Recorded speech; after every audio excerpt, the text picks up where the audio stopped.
Hi friend, చూడండి ఈరోజు రాఖీ పండుగ అని చెప్పి పిల్లల కోసం రవ్వ లడ్డు వేసాను.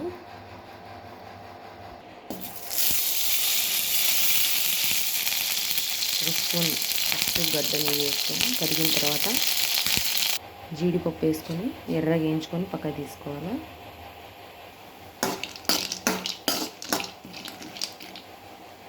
చూడండి ఇలా ఎర్రగా వేగిన తర్వాత అంతా తీసుకొని పక్కకు మనం ఇప్పుడు రవ్వ ఎర్రగా వేయించుకోవాలి. అదే బాండిల్లో కొద్దిగా రవ్వ పోసుకొని మనం ఎర్రగా వచ్చేంత వరకు వేయించుకోవాలి. అడుగు అంటకుండా ఇలా సిమ్ములో పెట్టుకొని రవ్వ కలవేస్తూనే ఉండాలి, లేదంటే మాడిపోతుంది.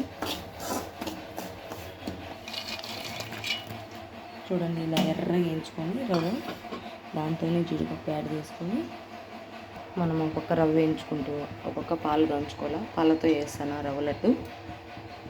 చూడండి ఇలా లో ఫ్లేమ్లో అంతా ఎర్రగా వచ్చేంత వరకు వేయించుకోవాలి. ఇలా వేగిన తర్వాత మనం బాండిల్లో వేసుకుంటే సరిపోతుంది. చూడండి ఇలా ఎర్రగా వేయించుకున్న తర్వాత మనం సరిపడినంత చక్కెర వేసుకొని దీంతో పాలు పోసుకుంటా రవ్వ లడ్డు చుట్టుకుంటే సూపర్గా ఉంటుంది.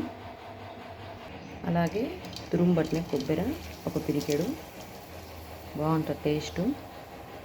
ఇలా ఎర్రగా వేయించుకొని మనం రవ్వ లడ్డులో యాడ్ చేసుకోవాలి. ఇలా జీడిపప్పు వేయించుకొని కొబ్బరి తురుము వేయించుకొని రవ్వ వేయించుకున్న తర్వాత మనం అంతా ఒకసారి కలబెట్టుకొని తిప్పుకొని రవ్వ అంతా ఇప్పుడు మనం చక్కెర యాడ్ చేసుకోవాలి సరిపడినంత. చూడండి ఇలా అంతా చక్కెర యాడ్ చేసుకొని రవ్వ అంతా తిరగబెట్టుకొని ఇలా అంతా తిప్పిన తర్వాత కొద్దిసేపు సలార్ పెట్టుకోవాలి ఆ రవ్వని.